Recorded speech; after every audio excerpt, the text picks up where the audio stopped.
really loving doing these interviews. They've kind of become an excuse for me to be able to meet new people that I've seen around. Maybe I've heard them speak, maybe I know about their ministry, but really never had the opportunity to just sit down and talk to them and hear their stories. And it's kind of funny because I started this podcast because I thought some of the people that I'm close to, they have such amazing stories. And I thought, man, other people need to hear these stories. And so it started as a way for me to share the stories of missionary friends, minister friends, other people. But now it has, as this has grown little by little, it has kind of turned into an opportunity for me to hear other people's stories, because that's one of the things I love, is just hearing people's stories. And so today in this interview, this is one of those opportunities that I had where there is a woman named Felicia who I met her husband at a revival campaign called Revival Harvest America in Olean, New York, a couple of years ago. I actually met her husband there, and I was just there serving. I wasn't a speaker or anything like that. And I went to help set up the banner signs inviting people to come to the stadium. And so I was one of the volunteers there, and her husband, Thomas, was one of the guys who was helping, because these were gigantic banners. And he was one of the guys who came and helped set up the banner. So I met him there. We became Facebook friends. Didn't really talk after that. I would see his posts every now and then. And they have a share. He and Felicia have a shared account, so I would see her posts every now and then. And I just started seeing some posts about one of their son named Isaiah, who he has cerebral palsy. And over the course of time, as she was posting devotionals about her son and raising Isaiah and different things, it kind of caught my attention. And I ended up going to their website, going to her blog, and reading about her journey. And it really impacted me, really touched me. And I thought, as I was thinking about different people to interview for this podcast, I thought of Felicia, and I thought of her blog, and I thought, man, she has such an incredible story. And I would really like to hear more, because I've never spoken to Felicia. I've never really sat down with Thomas. And so I thought, this is the perfect opportunity, the perfect vehicle, and the perfect excuse for me to be able to just sit down and hear her story, hear their story. And so now Thomas is not in this interview, but Felicia, she was able to just share about Isaiah and her ministry and her blog and all the different things that she's doing. I don't want to spoil it. I'll let that come out in the interview. But it was just such a blessing. And so I'm so excited to be able to share this interview with you today, because it really is one of those interviews that you walk away just impacted. And so I hope that you're impacted the same way that I was, and I hope that you're blessed and encouraged just like I was. And yeah, that's all I wanted to say in this. I know it's a short intro, so I hope that you enjoy it. And that's about it. Let's get into it.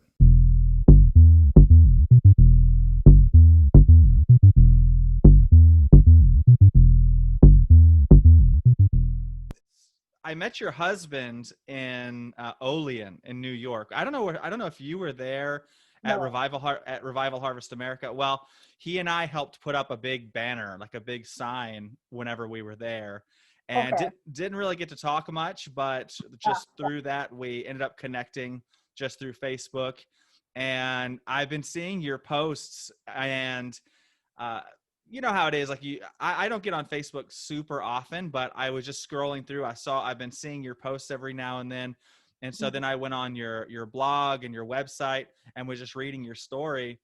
And I was just so impacted by it myself, because I have a 7-year-old son, and just Mhm. seeing your Facebook posts and kind of, you share things in it's such like a grounded, like a real, the way real people think, the way that, because a lot of times whenever people do like blogs or they do teachings, it's also like everything is like picture perfect, kind of the social media kind of thing. And so whenever I was reading your posts and the way that you express how you feel, I just thought, to me it was so powerful. And so I just wanted to reach out to you and just ask, uh, I just wanted to ask about that. I ask about your story with Isaiah and your family. You guys, you live in Wisconsin, is that correct? Yes. And did you grow up there? Because I know I read that your family is from Laos. I saw your cooking channel on YouTube, and so so did you grow up in Wisconsin?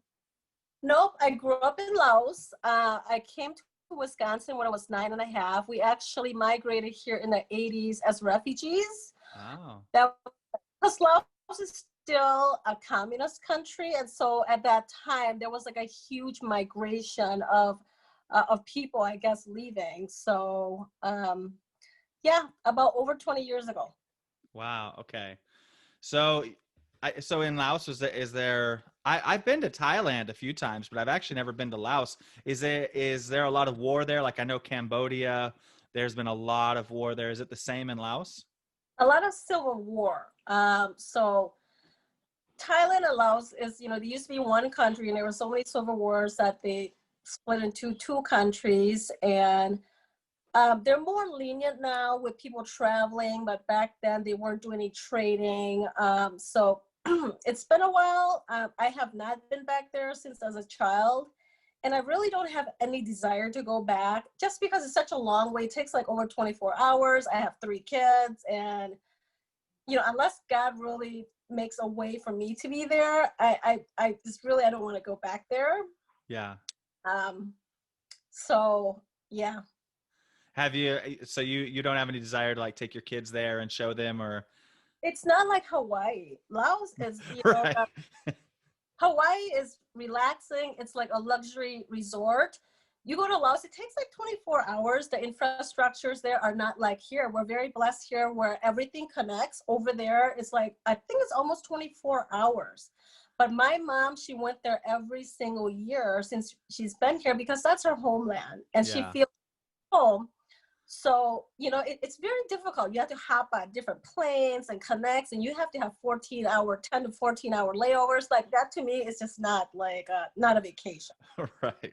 Yeah, Yeah. my wife, she's from Panama, Yeah. and Yeah. now Panama's a lot closer. It takes about 8 Mhm. hours to get there, and even just doing like a little 8 hour flight. I remember back whenever we first started traveling, because I was on the mission field in Panama for like 13, 14 years, and whenever I was down there, we had, I mean, we were broke.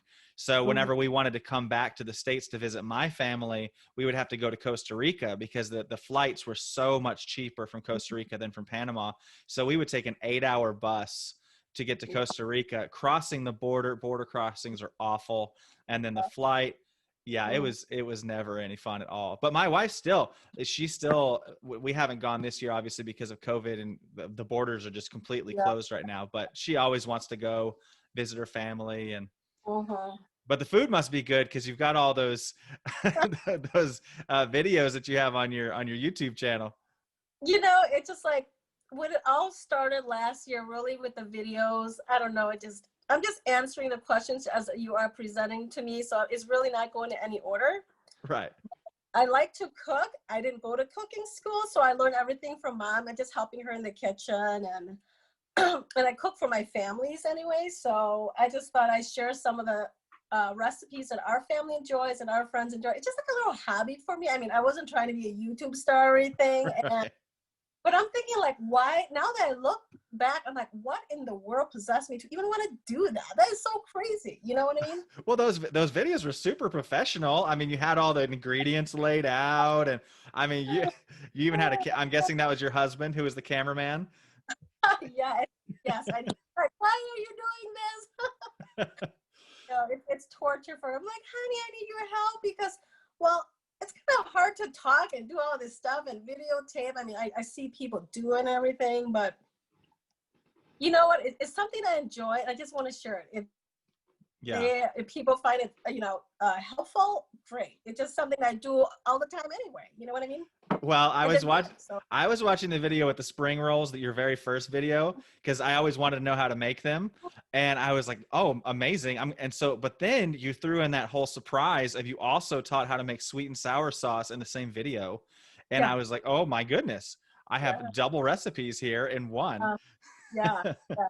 So So yeah, it's fun. I mean, and it's really easy. So I'm hoping right now. I'm just trying to we just launched that website really just a few weeks ago. And so everything's kind of coming together. At first, I just really wasn't like, what is going on here? And my friend, she actually suggested I have a website. I'm like, well, why do I need a website? You know, she said, you should get a website. And so, and that's really the Lord. He blessed me with a website. And it was a friend that did it as a gift. And so Wow. I was like, wow, thank you, Lord, you know? Well, you're quite an entrepreneur, because I was looking at your website and you've got essential oils on there. You've got do-it-yourself stuff on there. You've got your cooking on there. Like you kind of do all kinds of things. Right. And like I mentioned before, it all started last year. I just started with the videos just for fun. Okay. I wanted to see if I could do it. It was more of a hobby. It wasn't like, oh, I'm going to be the next YouTube star or anything. Right. I want to see if I could do it. And I'm like, oh, okay, I can do this. And so, and God really has been putting upon my heart to write books too. And I just kind of been putting it off on the shelf. But then, so that I started writing the post. All of a sudden with Facebook, and really honestly, this is the first time that I went on Facebook. Usually my husband, he's the one that's, you know, because he's the writer. I'm not the writer. I actually cannot write. So it's totally God. So my husband does all the editing. I do the storytelling. So, Okay. and that was one of the reasons why I did not want to write, because my writing skills are not good. So you said you cannot write. Is that like you literally cannot write, or you can write, you're just not very good at writing? Yes, I'm not good with the grammar because English is my second language. And I always struggle with having that perfect grammar. I know I can pray as much as I want, but I'm just not going to get the perfect grammar. I do the storytelling, but I just know that that is my weakness. It is not my strength. So when the Lord wanted me to share that on Facebook, I was scared. I'm like, but I can't write, Lord. What am I, you know what I mean? I was scared because how am I going to put this into my thoughts? How am I going to do with my grammar and all this? And thank God I'm married to a husband who's great at writing, and he's perfect in grammar. So it's funny how God provides, you know what I mean? So the first time the Lord put upon my heart to share that on Facebook, I was like, why do I want to share that on Facebook? Because, you know, that chapter in my life was really hard for our families. And so I really struggled with that for a while until the Lord said, you know, just to encourage other people. But this was the first time in 7 years that I actually wrote about it. But I never even talked a lot about it because I just don't like talking about it. I got tired of talking about it. Yeah. Actually, okay, I want to get into talking about Isaiah, but I have to ask you one question because I get asked this almost every single day. I'm sure you get asked this all the time too. So if English is your second language, are your kids bilingual as well? Have you taught them the language of Laos? Because in our house, we always speak Spanish. And so people always ask me, do your kids speak Spanish and English? Do you teach your kids your first language? Well, I'm not good at that either. When I came to the US, we were just so focused on learning the English that nobody practiced Laotian. So I kind of lost it. I'm actually really rusty. And since both of my parents died, you know, we were always trying to learn English. And so we almost forgot. But I mean, I can actually sit in a conversation. I can understand. But for me to have like a fluent conversation with them, I would have to really sit under that again and practice. So if I was to go to Laos, I probably could find my way back to US, but, you know, very rusty. And my children, I just teach them a few couple words, but, you know. Yeah, I understand. Okay, so tell me about Isaiah. You have 3 children, right? Yeah. And I don't want to tell the story. I've been reading in your blog posts and everything, so I don't want to like take it from you. But if you could just tell us the story of how, just tell us about your kids.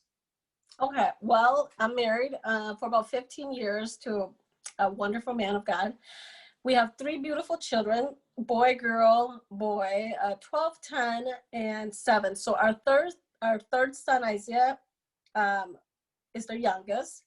And so when he was born, I mean, I had a healthy pregnancy and everything.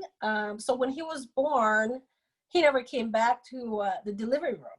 And I asked well, where's the baby? And my husband said, oh, he's in the NICU. And I'm like, well, why is he in there? So I guess he lacked oxygen. And so he needed extra oxygen. And so it turned out that he was in a NICU for 6 weeks. And he was diagnosed with cerebral palsy, which affects his speech, his language, his motor skills. So he needs help with everything, just like a baby. But they said that his brain is not affected, but he does know that his mother and, like the families, he does know them. He just can't speak. He does right now, he does try to, he cries and, so he knows when he wants something and when he doesn't, so he'll cry if he doesn't like something. If he likes something, he still laughs, he still giggles. So that's where we're at. So when that was happening, whenever they took him to the NICU, did they tell you right away? Because you said he was in there for 6 weeks. What was going through your mind when that, as a parent, that must have been really, really difficult not knowing what was going on. Right. Well, I think we were in shock. Like, what happened? Like, to this day, I honestly, because the whole pregnancy, I was healthy. There was, there were no signs that, it was a healthy pregnancy. My doctor never mentioned anything about anything being wrong or anything. So I think we were just shocked that, like, what happened to him? Is this the right baby? Are you sure? Sometimes I wonder, is this the right baby? Yeah. Honestly, to this day, my mom thinks somebody dropped him on his head in the hospital. I don't know. So, but he was in there for 6 weeks, and they had every test that you could think of, and they told us that he might be in there for like 6 to 8 months. I was thinking, no, he's not. I'm getting him out of here, because they kept. I just felt like he was a guinea pig. They didn't want to do all these tests. And I kept telling them, is this going to help him walk? Is this going to help him talk? Is this going to, so like when they said no, I'm like, then I don't want to do it. I don't want to do a spinal tap. I don't want his brain to be split open just in case, whatever, like a lot of what ifs. And I said, no. And then so, thank God we could get out. I felt like we were in jail almost trying to get him out, So I always wondered about that in those situations in the hospital, whenever they have somebody like in the movies, they always just like, they have to escape or something. Were you able to just say, hey, we want to take our son and go, or did they just keep him as long as they want? And how does that work? No, sometimes I appreciate the doctors and the nurses, but I just felt like there was nothing else they could do. I knew that he needed a miracle. Like whatever they could do, they could not. They said they can't make him walk, they can't make him talk. I'm like, like that. And I really don't want him here. If he can breathe on his own. So I was determined to get him out. So just. Yeah. So in those moments, whenever you're hearing these things about him having cerebral palsy, like how do you? Yeah, because I know a lot of people. I've been reading what your writings and your posts, and you talk about how difficult that was, but that you maintained hope in God, that you maintained your love for God, and that is a question, because a lot of people, whenever they go through a difficulty like you've gone through, a lot of people right away, like, oh, well, God doesn't love me, and they abandon God, and they say, well, God. Some people even say, well, God isn't even real, or they, for example, they say, well, I still believe in God, but I don't believe in miracles. God doesn't do miracles anymore. But you even talk about how you still, to this day, you still are standing in faith that God is going to heal Isaiah. So how do you approach God in that moment, and even up until today? How do you approach God in this situation? Well, it definitely was a journey. So, in the beginning, there was a lot of crying, just a lot of crying, because that's just you're just so shocked that you just don't know what to do. And we did go through a downward, like, why did this happen, Lord? Because we're Christians. We believe, we like, I don't get it. What happened? It was a lot of like, why? Like, what happened? Why is this happening?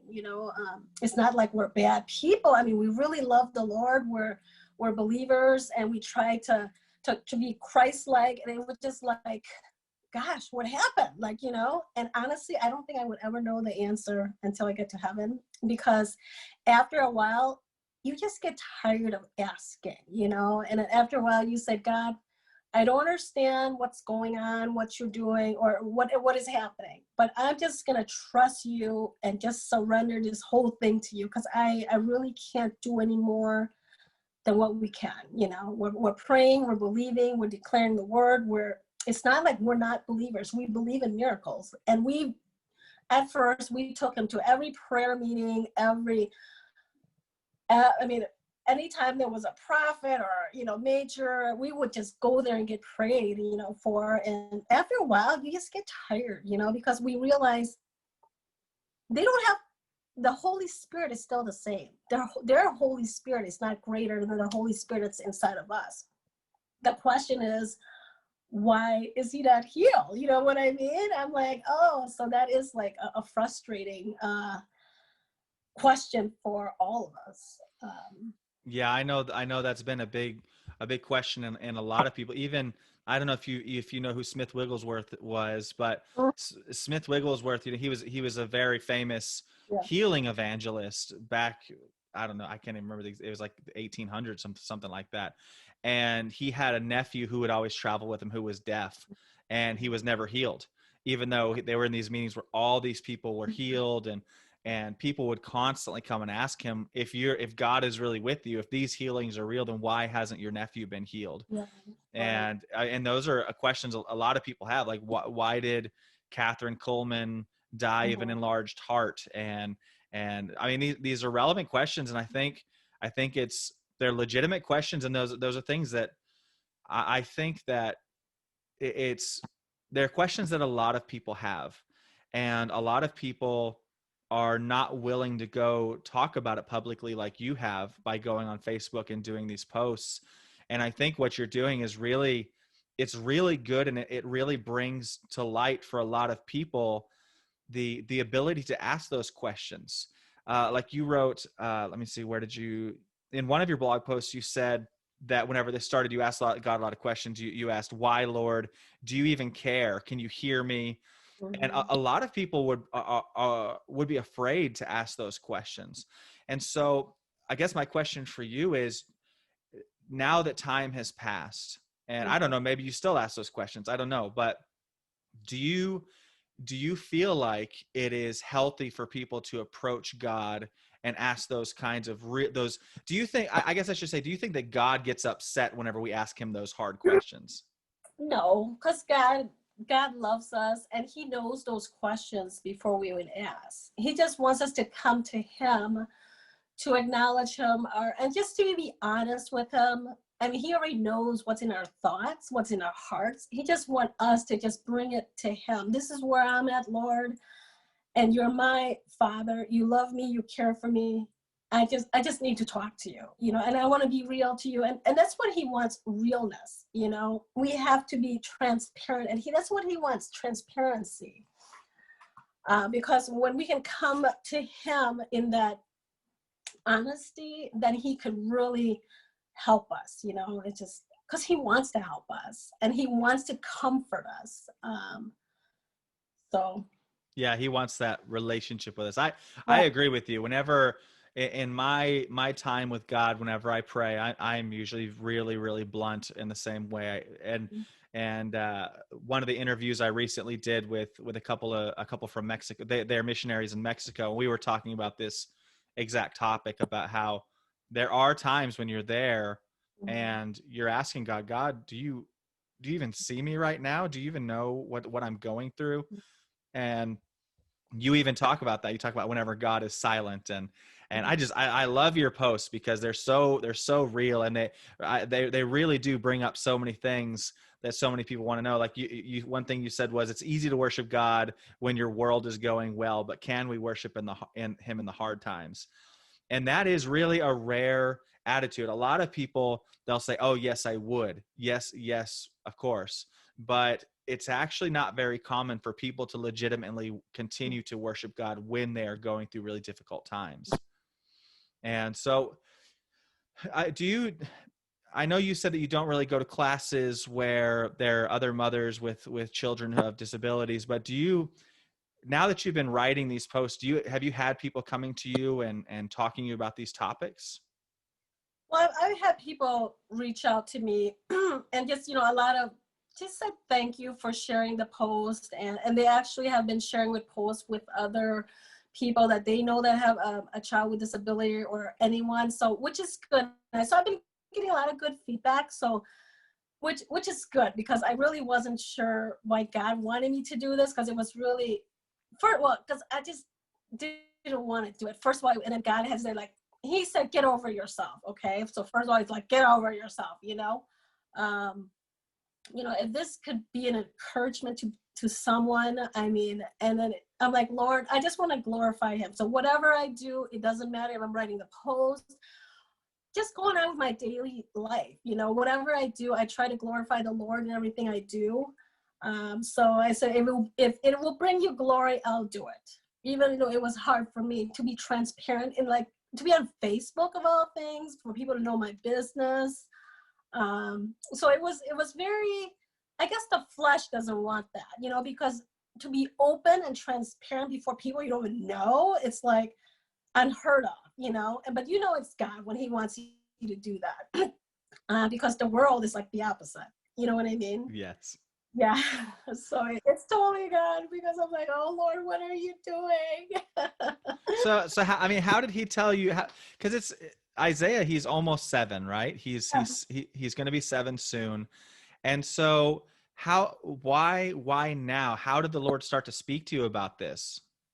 Right. So it was really this year he put upon my heart, and I didn't want to do it because first of all, it was Facebook. I really was not involved in Facebook. My husband would post about our families and stuff, and then to share my heart on Facebook, it really was God. He just put it upon my heart, because I started being more. It was really during the COVID, and God put it upon my heart. He said, you know what, reach out to people, because people are on Facebook and on other medias. So I started just reaching out to people I haven't talked in like 10 years, just to see how they're doing and what's going on. And then that's when I'm like, and I just noticed that there's a lot of flesh on Facebook. So I'm like, if I'm going to post something, I'm going to glorify God. And that's what I want to do.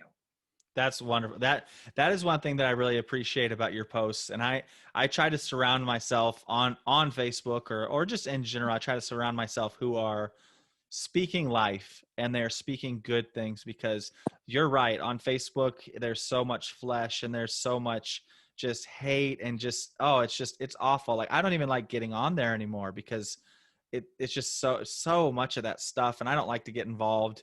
I get on basically just to post about our ministry or other things that we're doing. And so I'm glad you made that decision, because it's so easy to get caught up in the whole stream. People are talking about their every minute what they're doing. I'm like, that's probably not wise. There's probably stalkers out there. You know what I mean? And they're just talking about nonsense stuff. And a lot of people are like, have no clothes on. I'm like, is this even legal? So I was like, wow. I just was like, like, Oh man, I have been shocked by that, because the one thing about Facebook is it shows us, it's like people are completely different people on Facebook than they are in person. I know people who, whenever you're with them in person, they are the godliest people that you would think that you knew, and then you go on Facebook and they're putting the most like vulgar, worldly stuff on there, promoting all kinds of stuff. I just can't believe it. Yeah, I know. I was like, oh my gosh. I know. Because like I said, this was like my Facebook like year and Instagram, and oh my gosh, that's even worse. I was like, wow. Do you take your pictures on Instagram? Yes. You take them, because those are that, man. I just like food, and so the pictures that you put of the spring roll on there, I was just looking. I was like, oh man, I'm going to Walmart after this, and I'm gonna get spring roll ingredients. Did you try making it? Not yet. I haven't yet. It's so easy because you go to like Trader Joe's or any of these food places, it's like 2 rolls for like $6. I'm not paying that. It's like, plus when you make it, it's so easy. And my gosh, my kids could just roll it up. So, are you a stay-at-home mom, or do you have another job that you do? I stay at home right now. I work very part-time doing nails for the elderly, very part-time doing that because I did that before I got married. So I kind of just kept that job because it was flexible and just, extra money and just a chance for me to get out of the house. But I also have a wellness business with essential oils and young living. So I just started that business about this year. A friend introduced me to it about a year ago. And I started as a customer. I like the oil so much that I decided to make it my business, and I just love it. It's been such a blessing to me, and I love the oil and other products that they offer. Yeah, my wife, I don't know what she uses a lot of oils as well. And so I know so does that do well for you? Have you been able to work well with Young Living? Yeah, so I just actually just started the business. So Oh, I okay. I started as a customer, but now I'm starting to build a business. I'm more involved. I'm more intentional in building the business, and it's such a great company that I'm like, you know what? This is already fitting to my health and wellness lifestyle. So it was just a benefit to me, and it was just an addition into my life. So it was adding on to my life. Yeah. Yeah, because you said in I believe it's like the about page of your website, you talked about how whenever after Isaiah was born and you were going through this kind of a tornado of a difficult time, that you Yeah. kind of let go of all kinds of things, right? Like you said you weren't really taking care of yourself emotionally, physically, and after a while it brought you on this journey of the understanding the importance of health. Right.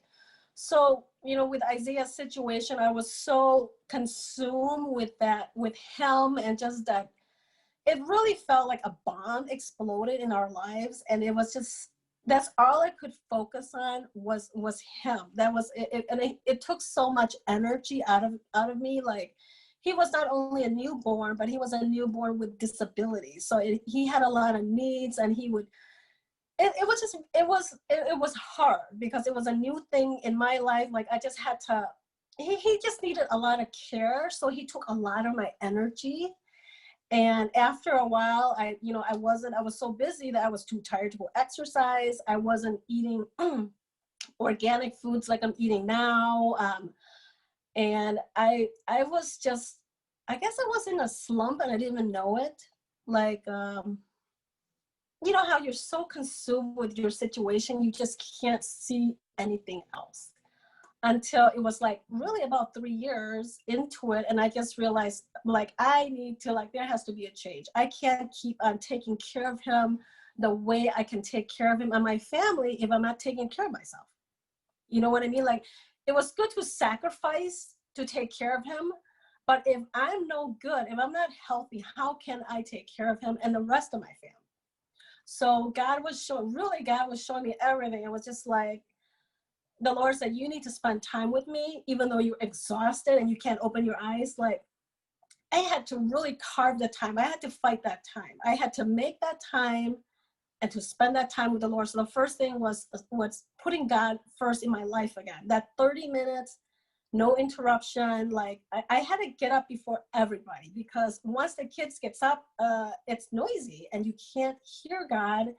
And so, because in the midst of my chaos, the Lord said, you really need to hear my voice. So I started just getting up every morning between 5:30 and 6 before everybody, spend that 30 minutes, whatever I could do, at least, or even a scripture to hang on to, anything.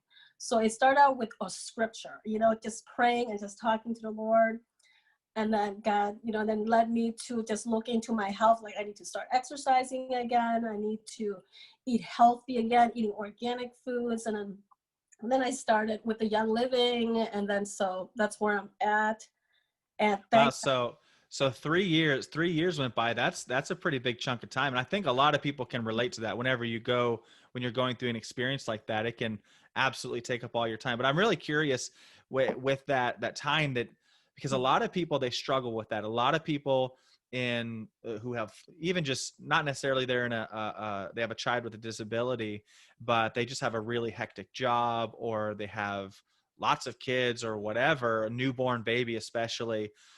they really find it hard to make that time to spend time with God. So for you, the best time has been that early morning, that 5:30 to 6 in the morning. Yeah. Did You just you, have to, sorry, go you ahead. know your schedule. Some people are night owls. I am not a night owl. Like you know yourself.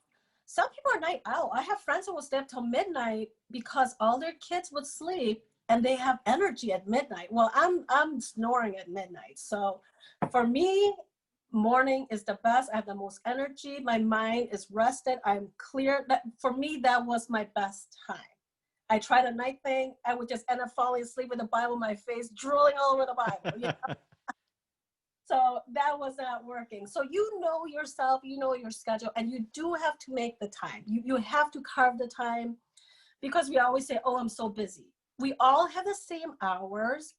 We make time for what is important. And then the most important thing is really our connection with God. We need to hear his voice. We need to, we just need him again. Just back to the basic. We just need him again. Do you think that right now the culture here in the United States, a lot of people have gotten away from the basics? They've maybe complicated things or made things too fluffy or whatever. Yeah, we have made the gospel so complicated. You talk about the seventh heaven, you talk about prophecy, and yet they don't spend time with the Lord, the one-on-one. I'm like, well, how can you hear the Lord if you don't spend time with him? And I'm not talking about hours and hours and hours. God knows our schedule. He knows our lives. He knows we're busy. But when we make that effort, and he will honor that, it's just really that quality time. It's not about the hour. Hey, great if you have 3 hours to be in the closet. I personally don't have that time, but if you have 3 hours, go ahead. Sometimes I just have a scripture, to hang on to. So, Yeah, I know some people, they are constantly reading books and but not really spending time actually with the Lord. It's the Bible talks about how some people, they're constantly obtaining knowledge without ever actually achieving the wisdom within the knowledge. right. And I find that a lot too. Whenever you do your times with the Lord, do you have like a devotional that you use, or do you just go in with worship music, or how do you spend your time with the Lord? Well, lately, it's been, so this lately really for the past year, this is my new schedule. I've just been getting up between 5:30 and 6. So usually it's between 5 and 6. I would grab my coffee, put on worship music. I always like to start with worship music. It just gets me going, I guess. And then I would have my pen, paper, and then I would just, and I would just listen to the words, like, and then God will speak to me. Just, certain songs will minister to you, or just even a word, and then you'll hear like God trying to talk to you about something. So for me, that's what I've been doing every morning. I would just start. That's how I write my post in the morning between 5:30 and 6. And how does God speak to you? I know it's different with a lot of people. Like for me, I usually don't hear words or get visions, or I usually feel I like an impulse, like an impression, and it just sort of pours out of me. How is it that God speaks to you? You know, for the longest time, I always asked, God, I want to hear your voice. Speak to me, And so, and I always like, God, I want to hear your voice. Speak to me. So I never hear an audible voice, okay? For me, I start just with thanking the Lord. So I always start with thank you, Lord, where you have brought me from. And so out of that thankfulness, I remember where I am at and where he has brought me from. So just a thankful heart. And then he'll just put it on my heart to do something, and I'll just do it, Like, and usually it's really always something uncomfortable and out of my comfort zone. And I know it's him because he's trying to grow me, like about like writing about this store and this website and this cooking. I'm like, God, why am I doing? I still question myself to this day. I'm like, why am I writing books? Why do you want me to do a YouTube channel? Why am I sharing on Facebook? Like, why am I doing this? So I still question him too.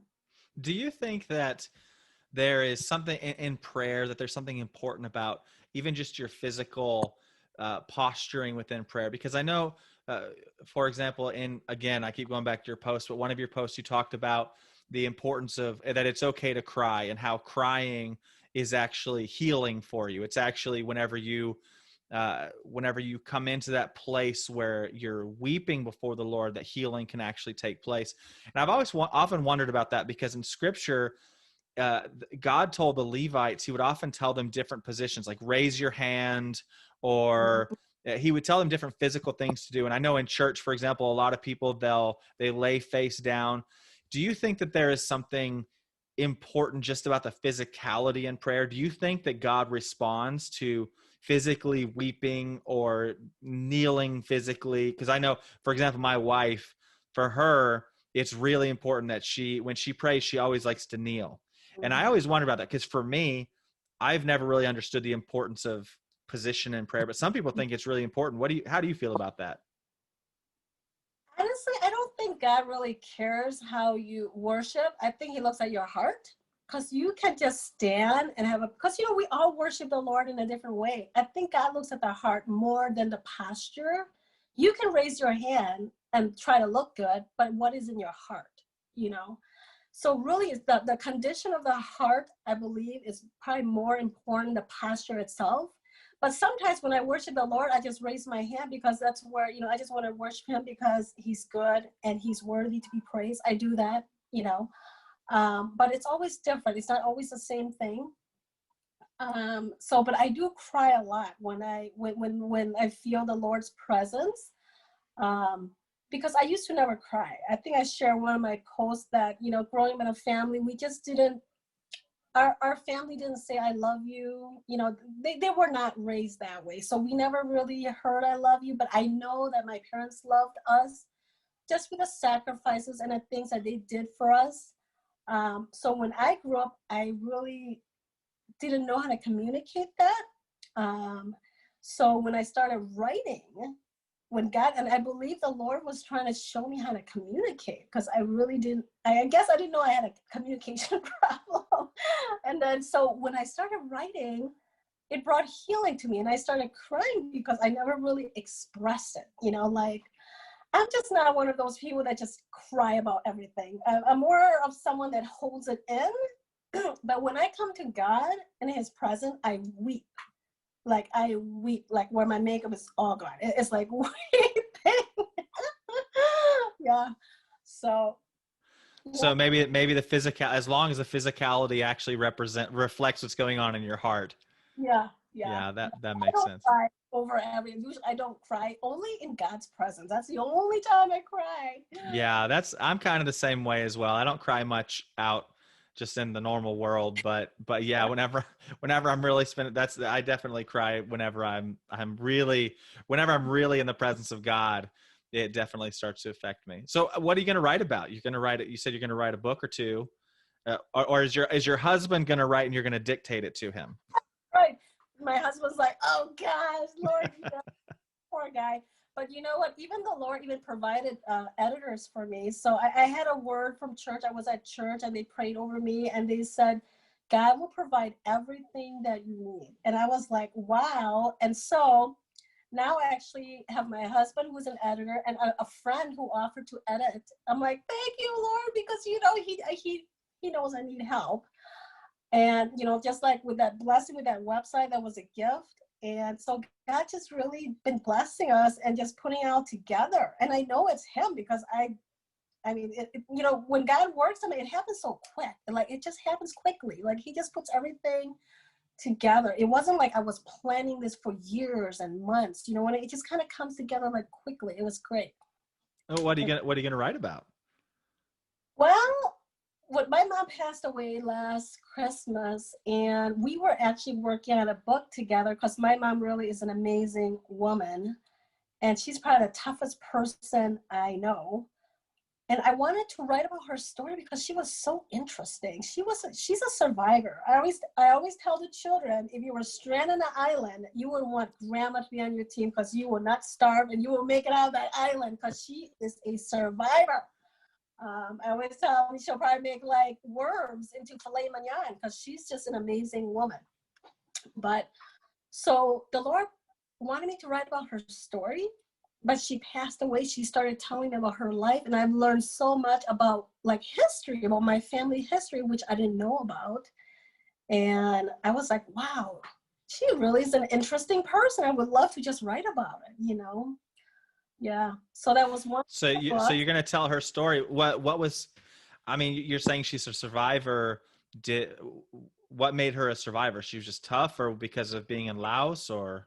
Yeah, yeah, she's just a tough woman, like just tough as nails. And she is a survivor.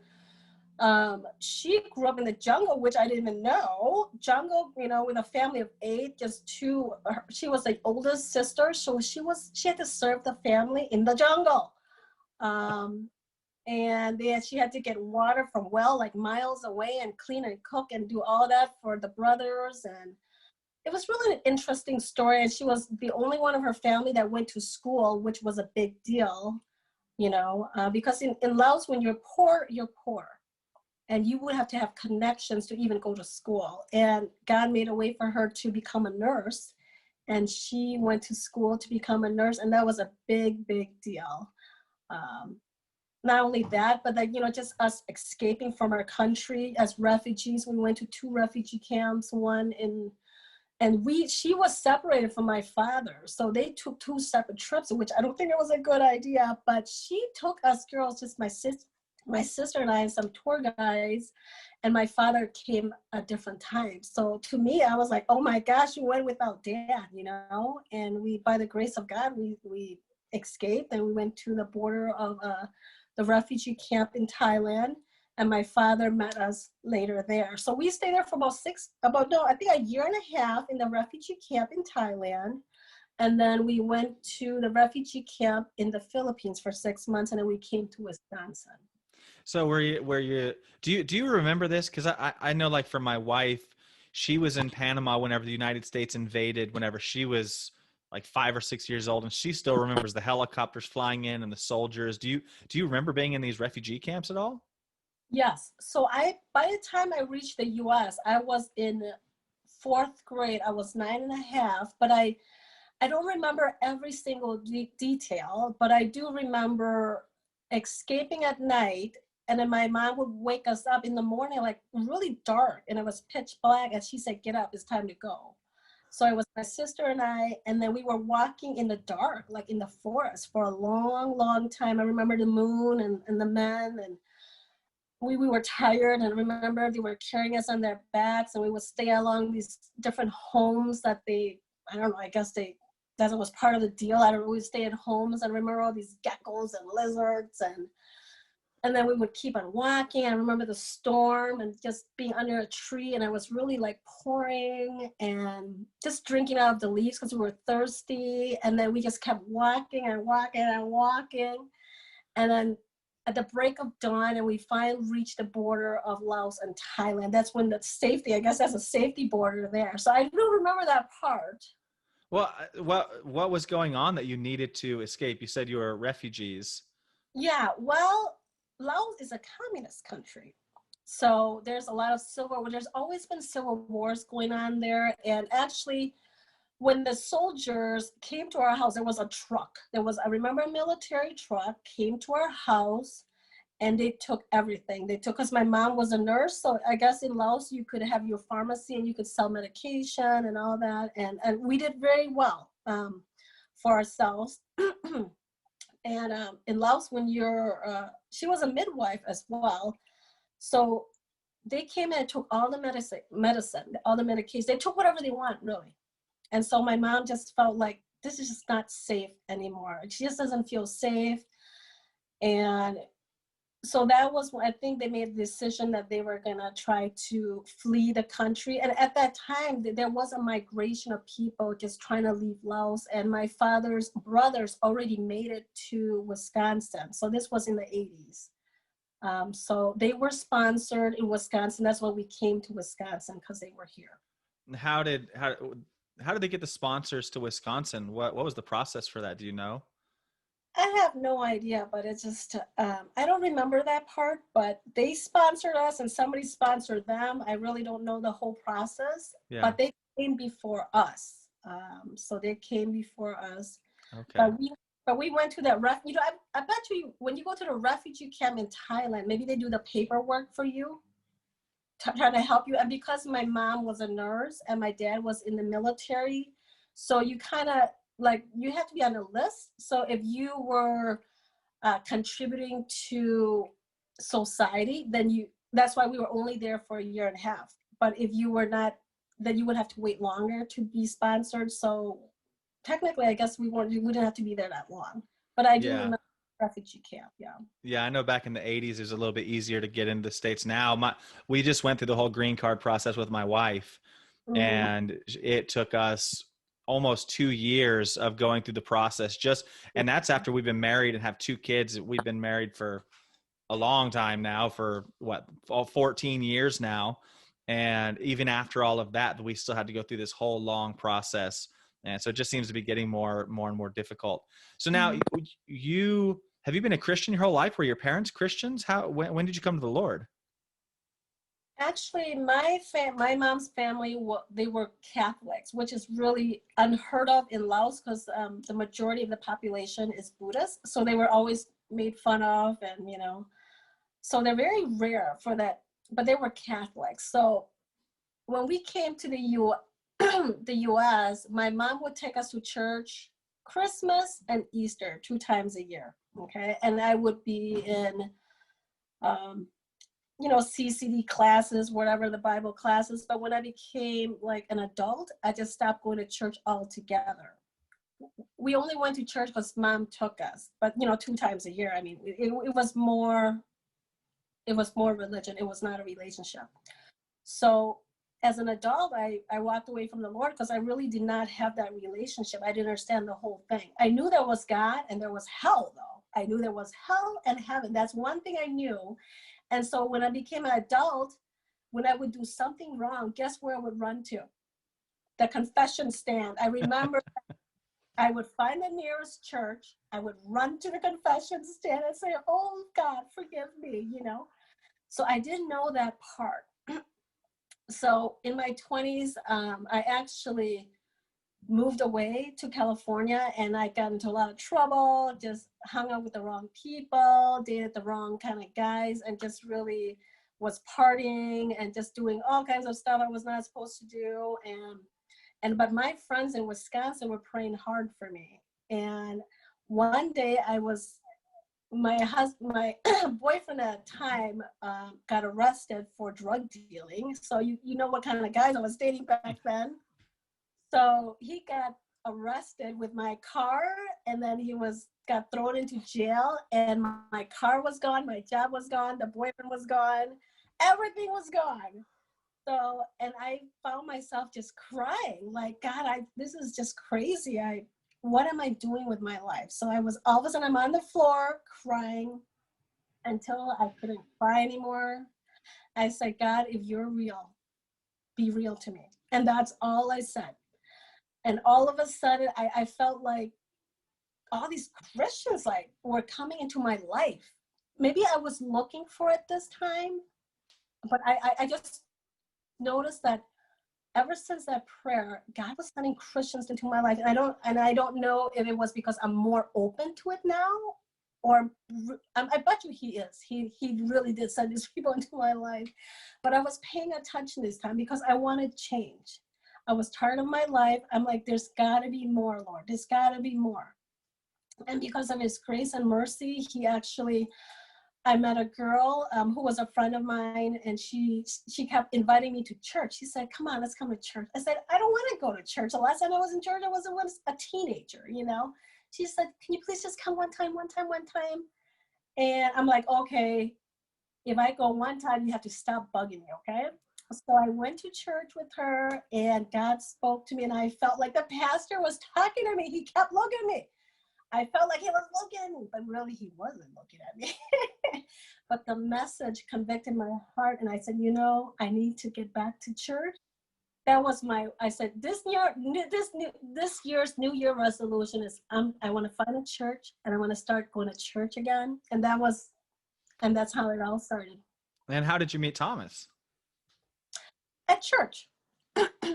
so this was in my 20s. I was still in California, and then God said, you need to move back to Wisconsin.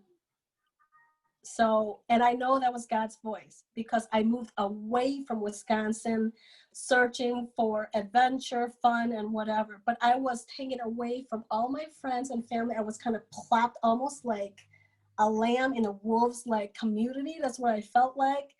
And I was not strong enough to be there. And God said, you need to come back. And so I packed up everything, like within a week, got my U-Haul, and I was back in Wisconsin just like that. And so when I came back, I think I was around 20, 22, 23. And then my friend, we used to all party together, and then she got saved. So, and she was praying for me, and she said, I want you to come to church with me. And I'm like, okay, you know. I'm like, just one time. Just one time, don't bug me anymore. So, and Tom at that time, he was doing the sound for the church, and I didn't even know anything really about the Lord. But he got saved, and my friend was saved, and actually my friend was dating him at that time. Wow. So she introduced me to Tom, and she said, oh, this is my boyfriend Tom. I'm like, oh, nice to meet you. So they were dating for like 6 months, and then all of a sudden I said, where's your boyfriend?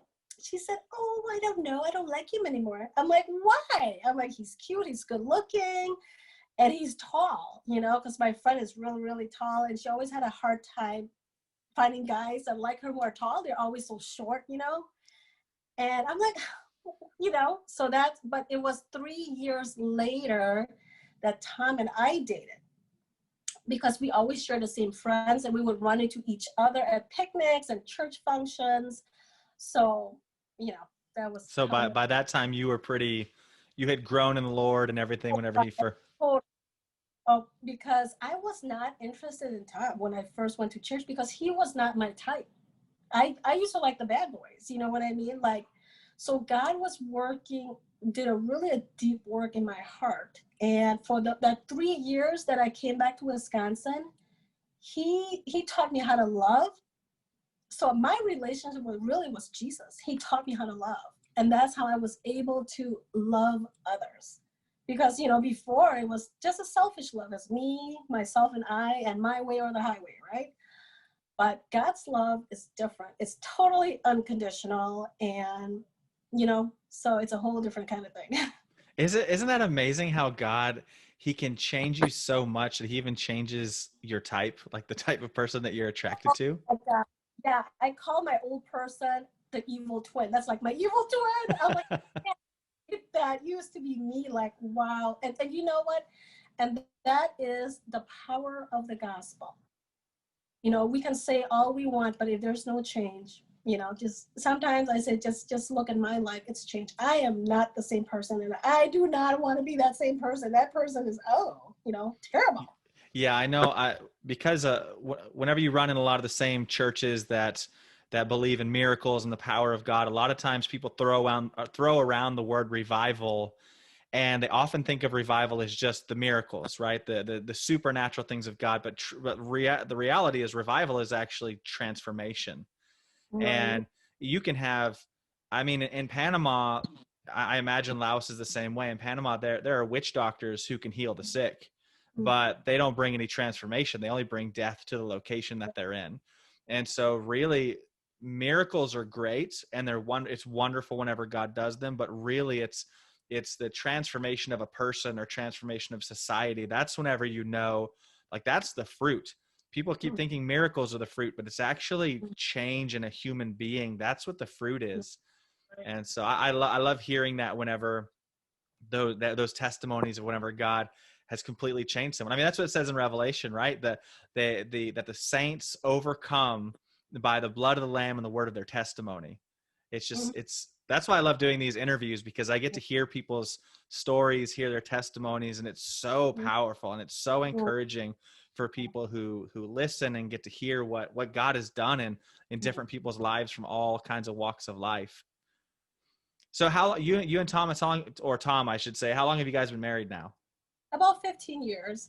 15 years, about the same as me. And now, so your last blog post, you said that it was going to be your last post about raising Isaiah, and now you're transitioning into doing posts on healthy relationships.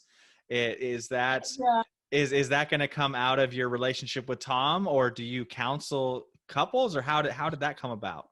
This is actually, I just feel like God was wrapping up that season with Isaiah. I'm still going to write about him, but I'm kind of taking a pause from that. I feel like God is putting up my heart to kind of moving into a new topic. So the relationship part will be kind of like my past dating experience, just having a healthy relationship. I don't want to give away the title yet, but it'll be probably within 2 weeks. But it just a lot of mistakes that I have made, and just trying to share whatever tips that has helped me to in the dating process. Like I've dated like just so many things that of what not to do. You know what I mean? If I can help someone to not make a lot of the mistakes that I did. So I think it's gonna be more for single people. So I'm gearing towards more healthy dating towards single people. So So it's not, are those going to be blog posts as well, or are you going to yeah, make, do it'll be you, a series. You know how I did a series with Isaiah? It'll be a series of just singleness and healthy dating, and so yeah. yeah, that's so important. There's so So many. it's not going to be marriage counseling. This is more geared towards like people who are single in relationship. Um, so I don't know if I should give you the theme. Oh, you don't have to give anything away. Obviously, I would love to hear it, but I also know the importance of that moment of, all right, we're releasing this now, and how important that is.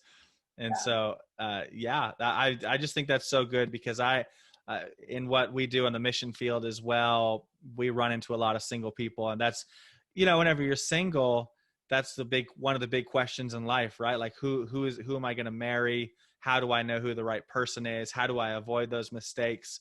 Because a lot of people, they get in, they they're so driven by emotions, which we've all been there, that a lot of people make really bad mistakes. And so I think it's wonderful whenever God calls people into that realm of ministry of helping people in relationships, because it is such a key thing in our lives. Yeah, especially with a single and young, because I mean, I know the mistakes that I did, and I just want to share with them. And so it'll be kind of the theme will be wrapped around Queen Esther, the making of a queen. So it'll be talking about, you know, That's awesome. That's really exciting. Well, I think that's about all the questions I have. I'm looking over my notes here, and just reminding myself I need to go get some spring roll ingredients for spring rolls. And yeah, um, and text me, or you know what, take a picture and send it to my Instagram. Let me know how it turns out. Or oh, if you have that's just just messenger me, go, hey, I did something, it didn't turn out. You can do that, and I'll kind of I think I made it upside down or something. Yeah, I really I really appreciate that. Yeah, thank you. So thank you for just sharing everything here on this podcast, and then, well, just your blog posts as well. They're really wonderful, and I really want to encourage you as well, just to keep going with it, because really the the people that you're reaching, I know that the Lord is going to keep bringing people to you and keep opening up these doors for you to be able to keep reaching more and more people, because you are in your life from I was thinking, as you were talking about you're going to write a book about your mother, I was thinking, man, you should write a book about your own life, because just the way that you have lived from a refugee in Laos, and remembering going through the jungles and the geckos, and being in refugee camps, and then just coming to Wisconsin, and just the life that you've had, that you could write a book about your mother, and then a book about yourself. And right. And thank you for that confirmation, because my mother passed away, so I didn't really understand. I didn't really know the whole full story. And so God said, why don't you finish it from your perspective? You know, you know, she started, I'm going to finish it. So I guess I don't know how that's going to go, but I'm just praying for time, because, you know, we just decided we're going to homeschool the kids again this year because of what's going on with the COVID. So I'm like, Lord, how am I going to do everything? I feel like, you know, it's so much. Oh, I completely understand. I homeschool my two boys as well. And yeah, it's everything all together. It can be, it's a lot. Right. Like, Lord, you got to give me, I don't know. But, you know, I think there's a time and a season. I'll kind of know. So it's obviously maybe next year I have more time. And you just got to start working on it. And God also told me to write a book about Isaiah too. And I'm just like, oh my gosh, how many books are we writing here? Oh yeah. Well, definitely let me know as you're writing it. I would love to, or whenever you finish it, I'd love to have you back on to talk about your books as well, and hear more about your story and what God has been doing. Yeah, thank you so much. Now, with this podcast thing, how does that work? Do you like host it, or how do I share it with my friends, or how do you do that? So this episode with you, this is going to come out on this coming Tuesday. So I have an interview with a pastor in Oklahoma City that's coming out on Thursday, and then on the next coming Tuesday, this interview will come out. So what I'll do is I'll send you the links, and then that way you can share it with anybody. You can put it on your Facebook or whoever you want to share it with. And I don't think Instagram allows links, but you can just share it however you like. And so it'll go live on Tuesday. And then as soon as it goes live that same morning, I'll send you those links. And then people, they download it on their phones, or they can listen to it on their computers. There's a whole over a dozen platforms that people can listen on. But if they have an Apple phone or a Samsung, which most people do, you pretty much have it built into your phone. You can listen really easily. Sounds good. Thank you so much for your time. Thank you so much. Be praying for you too with your radio thing here, and Thank you. I really appreciate it. Keep up the good work. God bless. God bless. Have a great day. You too. Bye-bye. Bye.